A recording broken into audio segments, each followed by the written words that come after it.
అనేది ఆ భూ యజమానులకున్న కొండంత అండ అనే చెప్పాలి. ఎందుకంటే వెంచర్లు వెలవడం, దాన్ని బేస్ చేసుకొని కోట్లకు పడగలెత్తడం, దానికి సంబంధించి నష్టపోతున్నా కూడా పట్టించుకోకపోవడం, ఇలాంటి అనేక విషయాలు మనం చూడడం జరిగింది. ఇప్పుడు నేను చూపెట్టబోతున్న ఒక అనకొండ గురించి కూడా మీకు చెప్పే ప్రయత్నం చేస్తున్నాను.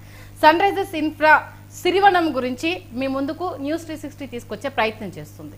ఏంటి అసలు ఈ సన్ రైజర్స్ ఇన్ఫ్రా సిరివనము అనేసి, దీని ఎండిపి అంజిరెడ్డి ఎవరు, అసలు 200 ఎకరాలతో ఒక వెంచర్ని ప్రారంభిస్తున్నాడు అని అంటే ఏ రేంజ్లో ఈ భూ బకాసుడు రెచ్చిపోతున్నాడు అనడానికి ఇంతకు మించిన ఎగ్జాంపుల్ అవసరం లేదు. ఎందుకంటే రెరా అప్రూవర్ కావచ్చు, అలాగే లేఅవుట్లకు సంబంధించి కావచ్చు, కొన్ని నామ్స్ అనే కండిషన్స్ ఉంటాయని అందరికీ తెలిసిందే.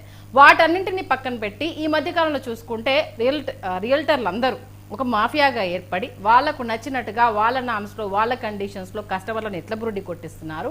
కొన్ని తర్వాత లబోదిబో అన్న విషయాలు కావచ్చు, అలాగే ప్రీలాంచ్ పేరుతో వాళ్ళు చేస్తున్న మోసాలు కావచ్చు, ఇలా ఒక్కటేంటి అనేక విషయాలు తెర మీద తీసుకొస్తున్నా సరే వీటిని అడ్డుకట్ట వేయడం, అడ్డుకోవడం అనేది సాధ్యం కాని పరిస్థితులు కనిపిస్తున్నాయి. ఎందుకంటే సివిల్ మ్యాటర్ల విషయంలో కోర్టుకు వెళ్ళాలంటే సామాన్యులు భయపడిపోతారు. సంవత్సరాల తరబడి కోట్ల చుట్టూ తిరగాలన్న ఒక భయం వారిని ఎప్పుడు వెంటాడుతూనే ఉంటుంది. అదే ఇప్పుడు ఈ భూదందా చేసే వాళ్లకు పెద్ద వరం అయిపోతుంది. ఎందుకంటే అవుట్ ఆఫ్ కోర్ట్ సెటిల్మెంట్ చేసుకోవచ్చు, అగ్గోసొగ్గకు భూములను తీసుకోవచ్చు, మనం కోట్లకు పడగలెత్తవచ్చు. మంచి కాన్సెప్ట్ తోటి వీళ్ళు ముందుకు వెళ్తూ ఉంటారు. ఇప్పుడు అదే జరిగింది సన్ రైజర్స్ ఇన్ఫ్రా విషయంలో. అసలు ఏంటి సన్ రైజర్స్ ఇన్ఫ్రా సిరివనం సంబంధించి ఎన్ని ఎకరాలు అనుకుంటున్నారు? ఇప్పుడు ఎన్ని ఎకరాలు? 50 ఎకరాలు ఆల్రెడీ లాంచ్ చేశారు, ఇంకా 150 ఎకరాల్లో ప్లాన్ చేస్తున్నారు. అసలు దీనికి ఎంతవరకు పర్మిషన్ ఉంది? ఈ పర్మిషన్ సంబంధించి ఎవరెవరిని మేనేజ్ చేశారు? దీనికి సంబంధించి వాళ్ళని టచ్ చేస్తే వాళ్ళు ఏమంటున్నారు? దీనికి సంబంధించి డీటెయిల్స్ తెలుసుకునే ప్రయత్నం చేద్దాం. మా కరెస్పాండెంట్ అవినాష్ లైవ్ లో మనకు అందుబాటులో ఉన్నారు. అవినాష్, ముందుగా ఈ సిరివనం గురించి మీ దగ్గర డీటెయిల్స్ ఫస్ట్ తెలియజేయండి. Thank you for all the inputs you have given. Sunrise Infra Properties Private Limited, building the future. పేరుకి ఎంత బిల్డింగ్ ద ఫ్యూచర్ అనేటువంటి మాట ఉన్నా దీని వెనకాల జరుగుతున్నటువంటి భాగవతం, స్పెషల్గా మనం ఇప్పటివరకు ఫోకస్ చేసింది కేవలం సిరివనం అనేటువంటి ప్రాజెక్ట్ ఒకటే. మిగిలిన ప్రాజెక్ట్స్ గురించి కూడా మనం ఆల్రెడీ ఎంక్వైరీ స్టార్ట్ చేసాం, మిగిలిన డీటెయిల్స్ అనేది త్వరలోనే చెప్తాం. అయితే ఎందుకు మనం సిరివనం పైనే ఫోకస్ చేసాం అనేటువంటి మాట అనంటే, ఈ మధ్య కాలంలో ఏదైతే రియల్ ఎస్టేట్ వెంచర్ల పేర్ల మీద, అదేవిధంగా రియల్ ఎస్టేట్లో ఫామ్ ల్యాండ్స్ లేదా ఫామ్ వెంచర్స్ అనేటువంటి మాట మీద ఎన్ని వేల కోట్ల దందా నడుస్తుంది అనేటువంటిది సింప్లిఫైడ్గా చెప్పేటువంటి ప్రయత్నం ఇవాళ మనం చేద్దాం. ఎందుకు సిరివనం మీదే మనం చూసాం.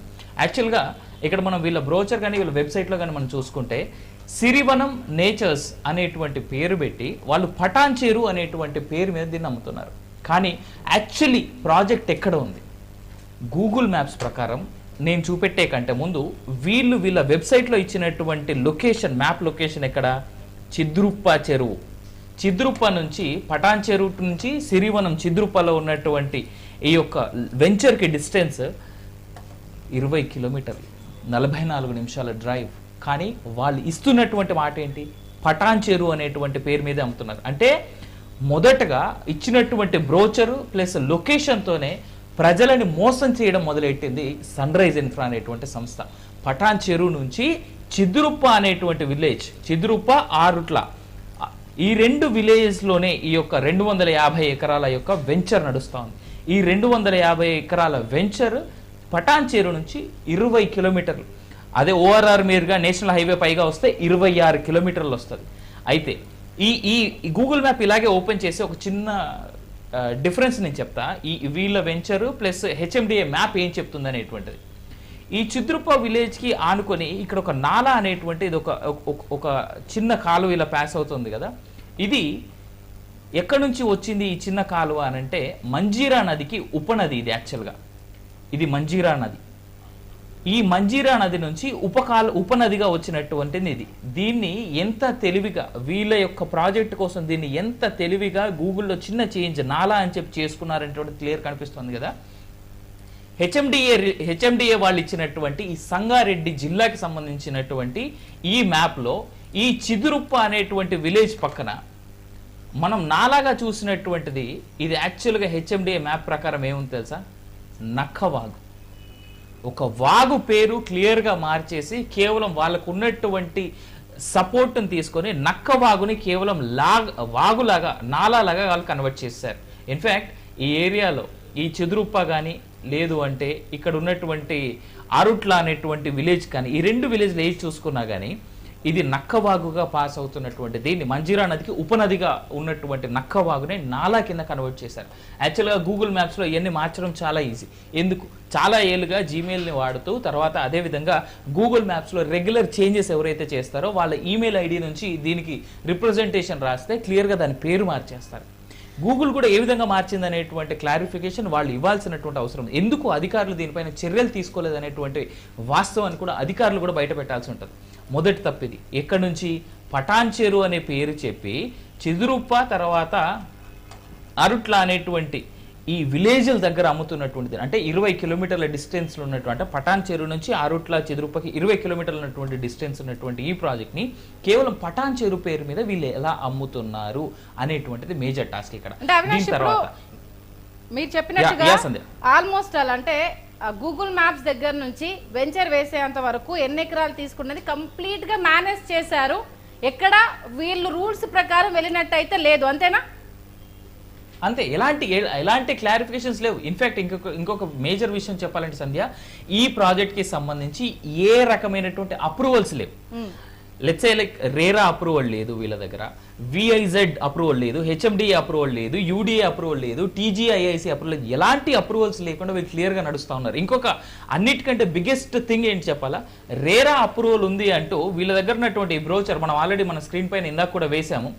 రేరా అప్రూవల్ ఉందంటూ వీళ్ళు వేసినటువంటి ఏదైతే ఆ నెంబర్ ఉందో, ఆ రేరా అప్రూవల్ నెంబర్ అనేటువంటి మెన్షన్ ఏదైతే వీళ్ళు చేశారో అది రేరా అప్రూవల్ కి సంబంధించినటువంటి నెంబర్ కాదు, రేరా ఏజెంట్ నెంబర్ వేసుకొని రేరా ఏజెంట్ నెంబర్ తో వీళ్ళు రేరా అప్రూవల్ ఉందని చెప్పేసి వీళ్ళు మార్కెట్ లో తిరుగుతున్నారు.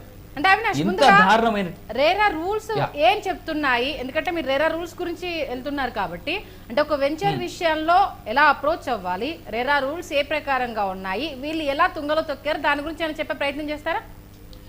రేరా రూల్స్ ఏం చెప్తున్నాయంటే, యాక్చువల్గా మీరు అమ్మాలి అని అంటే, ఏదైనా వెంచర్ చేసి అమ్మాలి అని అంటే దానికి సంబంధించి చాలా క్లియర్గా మీ దగ్గర అన్ని రకాల పర్మిషన్స్ ఉండాలి. ఇంకోటి ఏంటంటే, రేరా రూల్స్ ప్రకారం మీకు ఎలాంటి అగ్రికల్చర్ ల్యాండ్లో అయినా మీరు ఏదైనా డెవలప్మెంట్స్ చేస్తూ ఉన్నప్పుడు దాన్ని నాలా కన్వర్షన్ కింద కన్వర్ట్ చేయాలి. కానీ ఇక్కడ కన్వర్షన్స్ ఎలాంటివి జరగలేదు. వీళ్ళు 500 స్క్వేర్ యార్డ్లు, 1000 స్క్వేర్ యార్డ్లు, 100 స్క్వేర్ యార్డ్ల చొప్పున అమ్ముతా ఉన్నారు. కానీ రిజిస్ట్రేషన్ టైంలో వీళ్ళు దాన్ని క్లియర్గా స్క్వేర్ యార్డ్స్లో చేయట్లేదు, గుంటలు, 1 గుంట, 2 గుంట, 3 గుంట, 5 గుంటలు, 10 గుంటలు, 100 గుంటల పేరు మీద రిజిస్ట్రేషన్స్ చేస్తూ ఉన్నారు. అంటే కస్టమర్ని సింప్లిఫైడ్గా ఏ విధంగా మోసం చేస్తున్నారో అర్థం చేసుకోవచ్చు. అంటే స్క్వేర్ యార్డ్స్లో మాత్రం కస్టమర్స్కి అమ్ముతున్నారు, గుంటల లెక్కన ఈ భూమిని రిజిస్ట్రేషన్ చేస్తున్నారు. అంటే దగ్గర ఉన్నటువంటి రిజిస్ట్రేషన్ అధికారులు కూడా కావాలని ప్రజల్ని మోసపోతా ఉంటే, ప్రజలు మోసం చేస్తూ ఉంటే చూస్తూ ఊరుకుంటున్నారు అనేటువంటిది ఒకటి ఇక్కడ చాలా క్లియర్గా అర్థం చేసుకోవచ్చు.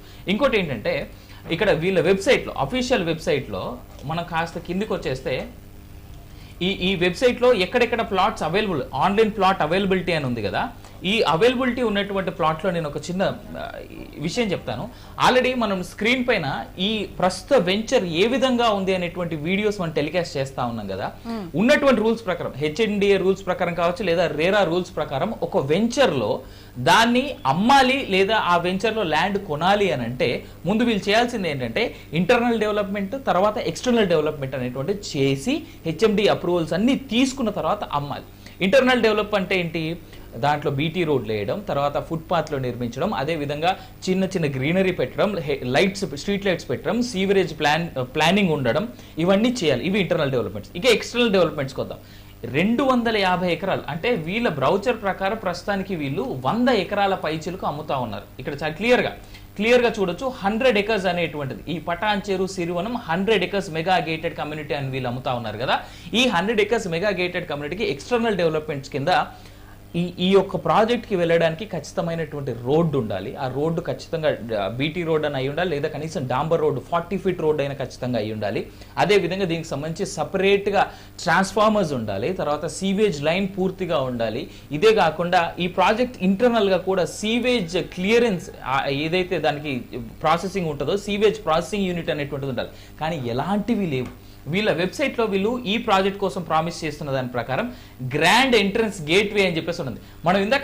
మనం లైవ్లో ఆల్రెడీ టెలికాస్ట్ చేస్తున్నటువంటి వీడియోల ప్రకారం ఎక్కడైనా దీనికి సంబంధించి గేట్వేకి సంబంధించి grand entrance gateway grand entrance gateway వదిలేండి, అసలు కనీసం రోడ్డు కూడా లేదు ఆ ప్రాజెక్ట్లో. కాంపౌండ్ వాల్ ఉండాలని అన్నారు, కాంపౌండ్ వాల్ ఎక్కడా లేదు. స్పోర్ట్స్ పార్క్ ఎక్కడా లేదు. రిక్రియేషనల్ పార్క్స్ లేవు ఎక్కడ. ఫారెస్ట్ ల్యాండ్స్కేపింగ్, ఫారెస్ట్నే కబ్జా చేస్తా ఉన్నారు కాబట్టి, ఏదైతే ఫామ్ ల్యాండ్నే తీసుకుని వీళ్ళు చేస్తా ఉన్నారు కాబట్టి ఫారెస్ట్ ల్యాండ్స్కేపింగ్ లేకపోయినా మనకు ఆ సైట్కి వెళ్ళి చూస్తే, ఆ లొకేషన్కి వెళ్ళి చూస్తే మనం ఆల్రెడీ వీడియోస్ పొలాల పైన గట్లు ఏ విధంగా ఉంటాయి ఆ గట్లన్నీ అలాగే ఉంటాయి. అంటే ఆల్మోస్ట్ ఆల్ ఇప్పుడు మీరు చెప్పే దాని ప్రకారం ఎలాంటి రూల్స్ రెగ్యులేషన్స్ ని ఫాలో అవ్వలేదు, గుడ్డిగా ప్రజల్ని మోసం చేయడానికి ధనార్జనే ధ్యేయంగా ముందుకు దిగుతున్నారని తెలుస్తుంది.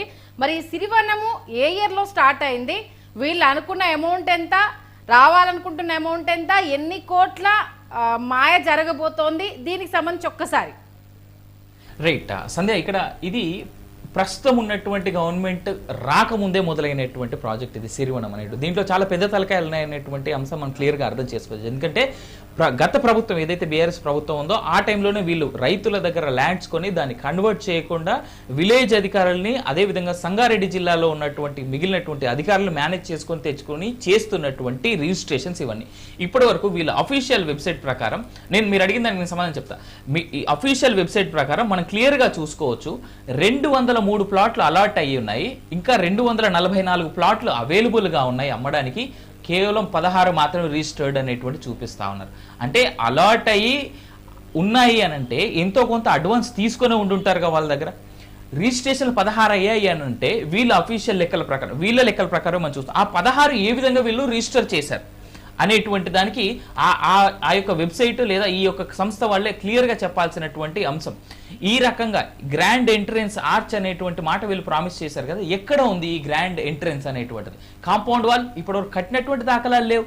Name board to each plot ఎక్కడ పెట్టారు? అసలు ప్లాటింగ్ అనేటువంటిది క్లియర్గా జరగలేదు కదా. మనం ఆల్రెడీ వీడియోలు టెలికాస్ట్ చేస్తానే ఉన్నాం మన యొక్క ఛానల్లో, ఎక్కడా లేవు. ఆ తర్వాత ఇప్పటి వరకు ఈ ప్రాజెక్ట్ని మొత్తం 3 ఫేజ్లుగా వీళ్ళు అమ్మాయేటువంటి ప్లానింగ్ చేస్తున్నారు. ఫస్ట్ ప్లానింగ్ వచ్చేసి, ఫస్ట్ ఫేజ్ ఆఫ్ వీళ్ళ ప్లానింగ్ వచ్చేసి 100 acres అని చెప్పేసి వీళ్ళు చెప్తా ఉన్నారు కదా దీంట్లో. కానీ ప్రస్తుతానికి 45 ఎకరాల ప్లాటింగ్ చేసి 45 ఎకరాలు మాత్రమే అమ్ముతా ఉన్నారు. అక్కడ ప్రభుత్వం ఇస్తున్నటువంటి లెక్కల ప్రకారం గవర్నమెంట్ ల్యాండ్ వాల్యూ వచ్చేసి పర్ స్క్వేర్ యార్డ్ అక్కడ కేవలం 1000 రూపాయలు ఉంది. అంటే గజానికి 1000 రూపాయలు ఉంటే మార్కెట్ వాల్యూ 2 నుంచి 4000 రూపాయల మధ్యలో మాత్రమే. 4 కూడా 1000 నుంచి 2000 మధ్యలో లేదా 3000 రూపాయల మధ్యలో మాక్సిమం వేసుకున్న 3000 రూపాయలు గజానికి ఉంటే వీళ్ళు 12,000 నుంచి 11,000 నుంచి 12,000 రూపాయలు గజానికి అమ్ముతున్నారు. ఏ రకమైనటువంటి అప్రూవల్స్ లేవు, ఏ రకమైనటువంటి డెవలప్మెంట్ లేకుండా 45 ఎకరాలు ఫస్ట్ ఫేజ్లో వీళ్ళు 11,000 రూపాయలు గజానికి అమ్ముతున్నారు. సెకండ్ ఫేజ్ ఆఫ్ వీళ్ళ ల్యాండ్ సెల్లింగ్ ప్రైసింగ్ వచ్చేసి 15,000 నుంచి 18,000 మధ్యలో అమ్మేందుకు వాళ్ళు సిద్ధంగా ఉన్నారు.